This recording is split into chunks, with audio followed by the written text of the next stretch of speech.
friends were wild. Met some weird people. I've been like most of the shit is fun. Like I just had a lot of casual conversations with crackheads. Just people cooking crack. Just like, so how's your mother? Like she's great since the divorce. It's fantastic. Just like, oh, fucking, how's school going, little guy? And you're just like, oh, I don't really like it. And they're like, yeah, I didn't like school at your age either. And you're just like, I love school. You have scared me straight, sir. Like, crackheads will just talk to you, and they'll smoke crack while they do it. It's like they don't even, it's just a part of their life. I remember this dude, I was chilling with him. My dad was like at work. My dad would just like, that's the thing too. My dad, I would watch him smoke crack all week, and he would go to work and then just leave me with his friends. I remember this one. It would suck for like if I wanted people to come over. Like, because I had to usually survey to see if some fucking crack wanderer was in my house. And then, like, it'd be fine usually, but sometimes, like, someone would slip by and there'd be, like, a bunch of people and they'd come out shell-shocked. Like, Keith, you're aware that there's 4 fairly large men at your coffee table, like, smoking crack, watching porn on Fast Forward, right? And you're just like, yeah, that's my dad and Uncle Joe. He thinks his sister's a cunt, and he comes here every day and talks about it. And they just do drugs. So I was talking, there was this one dude, he was a good friend of my dad. He'd come over all the time. And he was talking to me, and he was just like, did your dad tell you I'm on disability, Keith? He was real jacked about it. It was clearly the reason he was there. And I'm like, yeah, dude, what's wrong with you? And he just took a long hit of crack, and he just goes, I got an enlarged heart. So I'm just going to settle down for a little bit and quit drinking soda pop, you know what I mean? And then he picked at the floor for a half hour. And that's when it hit me that nothing positive has ever followed a hit of crack. Like, you're never going to see someone take a hit of crack and just be like, dude, I totally got a promotion at work today. Upper management, man. Can you help me find my girlfriend's engagement ring? I know it's around here somewhere. It's just like, no, you sold it and she left you 3 years ago. Where have you been? Get into reality.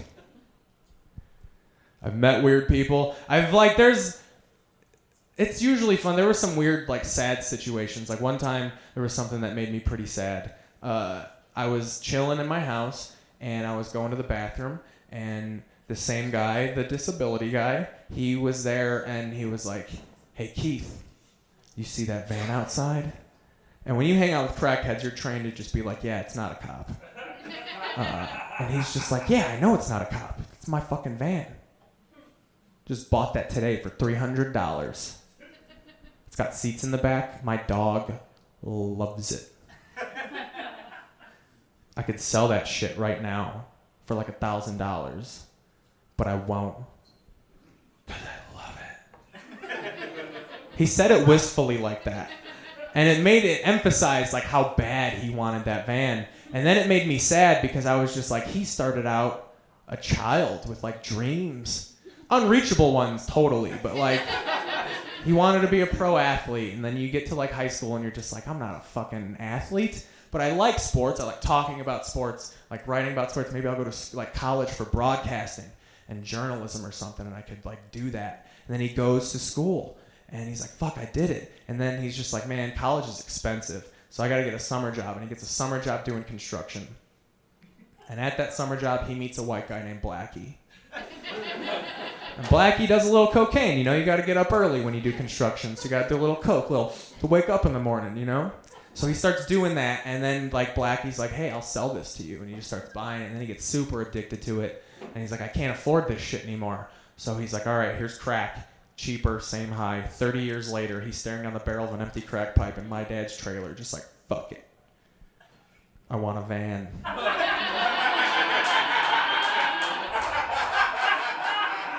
And he got that shit. And then 2 weeks later, it got taken away because he didn't get plates. So, register your dream, guys. You gotta get it on paper, or else they will take it away.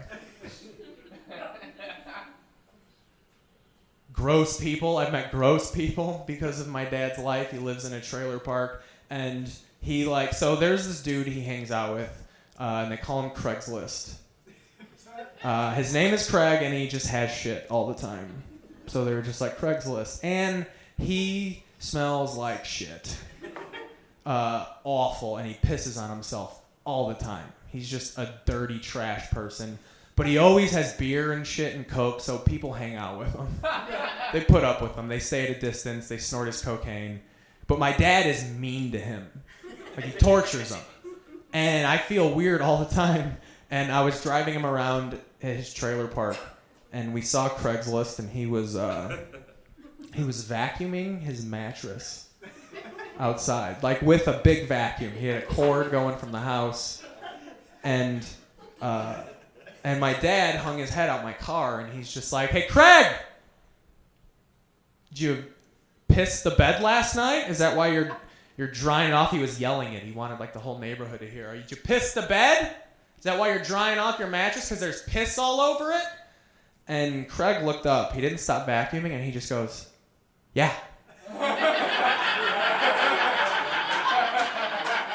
Like, we're assholes for even implying that. Like, "Yeah, I'm drying piss off of my mattress because I pissed the bed last night. What if I want to piss on the bed again tonight? I want to do it on a dry bed. I'm not a monster."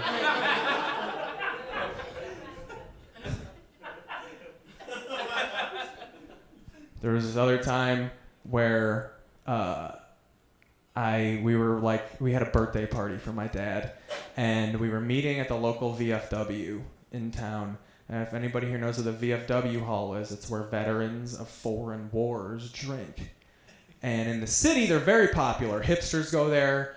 Fake IDs work. They let you smoke inside usually. It's a hang. In the suburbs, it's just filled with veterans from foreign wars. And so we were going, and outside most VFW halls, there's like a marquee that's like, fish fry on Thursday. And on this time when we were walking up, the marquee said, "Rest in peace, Rat Tail." And I'm like, all right. Patron of the establishment perished, and they are celebrating him, and I laughed audibly, because that's a hilarious name to put up. And then I look back at my dad, because my dad's got a sense of humor. He's a funny guy. And I'm like, I wonder if he's laughing at old Rat Tail kicking the bucket. And then I look back, and he was kind of upset. And I'm like, "What's up?" And he just goes, "Fuck, Rat Tail died?"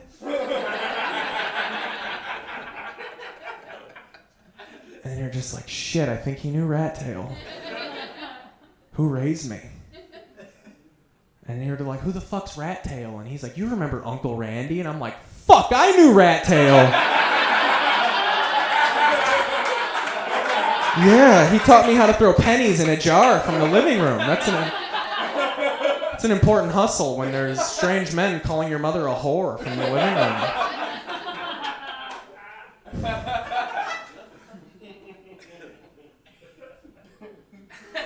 I've been thinking about stepdads a lot lately. You guys have been great, by the way. I'm going to get out of here in a few minutes. Give it up. Give a hand for yourselves for coming out. You're hair-bearing witness to my dreams, guys. And it's over after this. I'm done. This is the height of my fame. Get this bitch on Amazon Prime and 2 people will watch it. It'll be great. So I've been thinking about stepdads. For obvious reasons. But I had one. And he was a huge disciplinary figure in my life. If I'm being honest, he was kind of an asshole. And growing up, I never understood why. Because I'm like, you're a stepdad. I always thought stepdads, it's like a co-pilot of a plane. Like, you're dressed like a parent, but you ain't flying dick, dude. Like, you're here to be a little drunk, wear sunglasses, and say funny things into the intercom. Like, there's no responsibility. As a real parent, it's just like every moment of your life is just like, we have to be dedicated to this kid. And as a stepdad, you're just like, "Hey, I'm Phil, and I thought your mom was hot for an older chick." That's the only reason I'm here. So my stepdad met my mom, and he was just like, "Fuck yeah, co-pilot. I don't have to do shit, but I get all the credit for being a parent." Then he got into the plane, and he looked over, and he saw my dad, and was just like, motherfucker, I'm going to have to land this plane.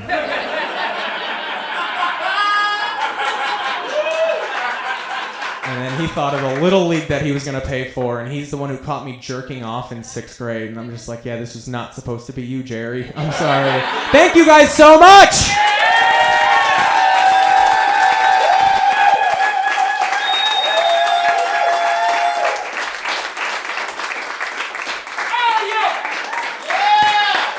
Let's keep it going for Keith Paisley, everybody!